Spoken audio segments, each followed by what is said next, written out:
Ebusuya, Menoka said the Mintah Akandoh has been exposed by a year senior project manager at the Lightwave.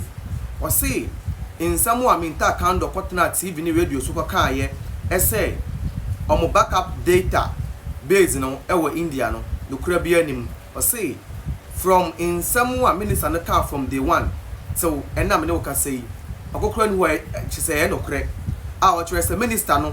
Aye otrofo ya nda afo minister ni ye obi a o deceive Ghana fo esan say ono kasa on personal agenda o de nam o se minister no aye otrofo na omokra no omo start adwuma under John Dramani Mahama Aban in 2016 eno nti enya before na de omo ba na mom na before we to omo a na omo start adwuma na omo ye a na omo start piloting eno nti MBB ba na so yo mo start piloting there and the monto aso me den na mo nya adwuma no ena nam so a omutimi adwuma enne omutimi ma ye free ye folder na atwotwo no e de call ye digital a si anya na se copy palace a omu ebu adwuma enu nti odi sansem we atoja o kire se minister e de ma he otu kabina Mintah Akandoh e ye otrofo Ghana fo esro ni ye aha ye Ghana nsem TV midin am just with the promise mestre so be so copy channel no e de ama me wi a like it na wa share no wa chewa de comment section we nso a follow me e wo Facebook promise the blogger.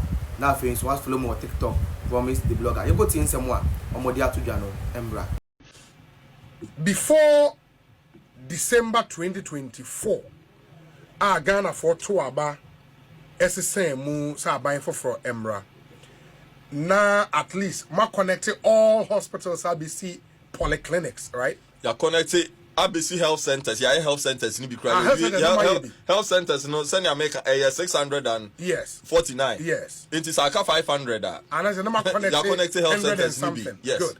Inti now up to 100 and something health centers am connected now.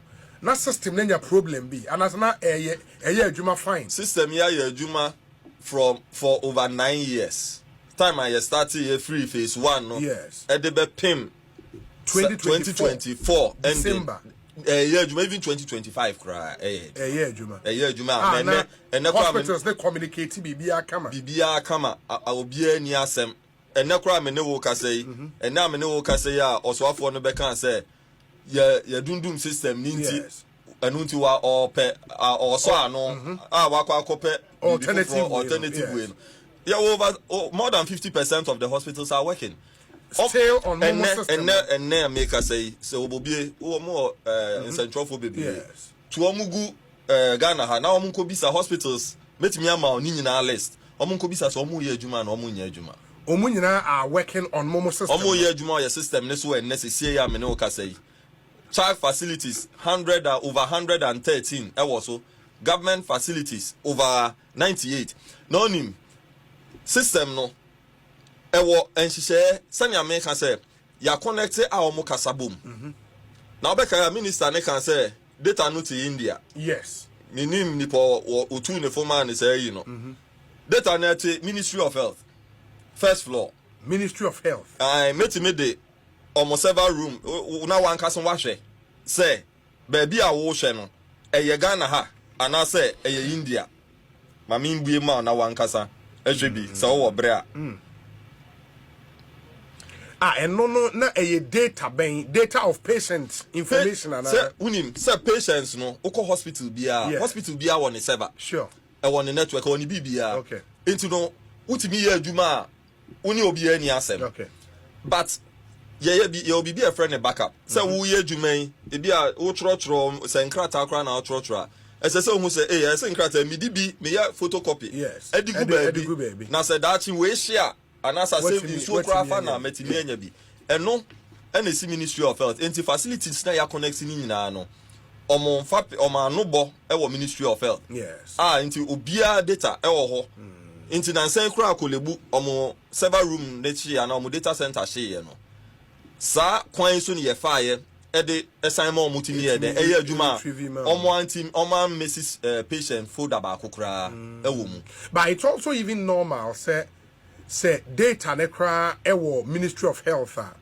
every IT company worth its salt no ebenya backup some in some other country enya bad but yen tisa yen bi in fact Ghana ha Lightwave system yi pe any system your source your data bibia e wa ha edikan e bae system e wo sector ni mu ni nyina akesi a me person mebo obidini ni nyina te outside the country and so no de ye hu if you are saying say claim na minister no na enye the whole truth no enye say the whole truth ya na che say no kure bi o baabi enye no bogu baabi kura no kure ba ko kura anim no kure fua anim. Very well. Inti wama ye hu say na system ni ye adwuma by December 2024.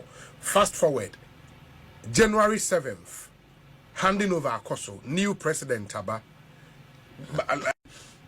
Ntiebusua insamwa a senior project manager edema Lightwave editu dwa na chese me no kokotie edeba ye no natural say wutie asamwa senior project manager edema Lightwave Ay3k3 natural say they've been in existence from 2016 and after they've been working for the government of Ghana since 2016 under the leadership of John Dramani Mahama Samuel, and they started piloting.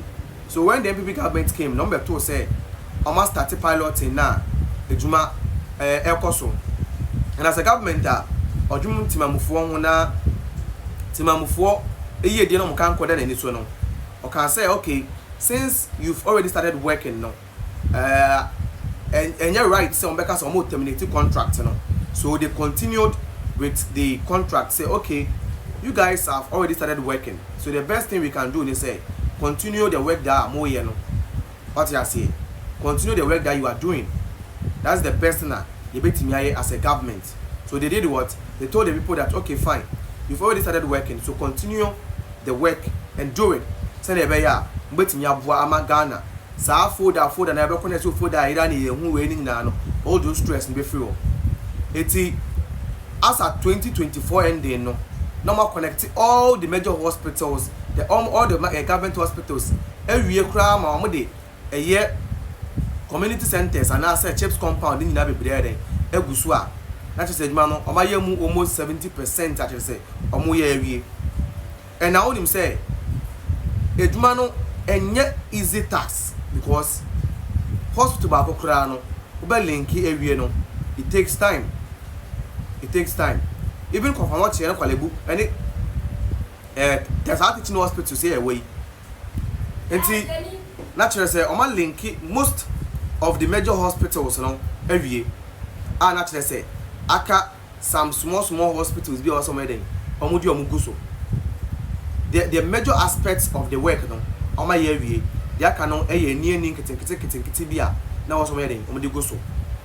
So me tell when I'm sure if that's the case, then I just said the minister or an agenda actually the anti obey the no. He has his own agenda or person will achieve it. And I can tell you an authority say maybe our company now because also the company be or the company be they are going to use this same software hardware of this Lightwave one, but they are bringing their own software. Bro, it's very risky. It is very risky. So Master Minister, our agenda person will achieve, we all know. Say person we don't call for back so that you get your 10% when you BD and all those stuff. We understand, but don't lie to the people. Say company no a backup data no e India. Whilst you know say the Ministry of Health as a minister, ultimately trying to the whole country. You are not even ashamed of yourself for lying to the public, for lying to the Ghanaian citizens. Say the data of and a backup data of the Lightwave no e India. Whilst you know say the Ministry of Health. Why? Propaganda ni too much. What Jimmy too much? The propaganda is too much. Every day mu try and throw. Why? I don't understand that. Sometimes I sit down and ask myself, say, what at all do you want people? You people do you want to achieve? What at all do you want to achieve? Because the fact that they are trying to throw day in day out, you know, I know what say. It's too much. I go to Ghana and Sam TV. Medium just so any promise. That's what I'm to say. Na utie.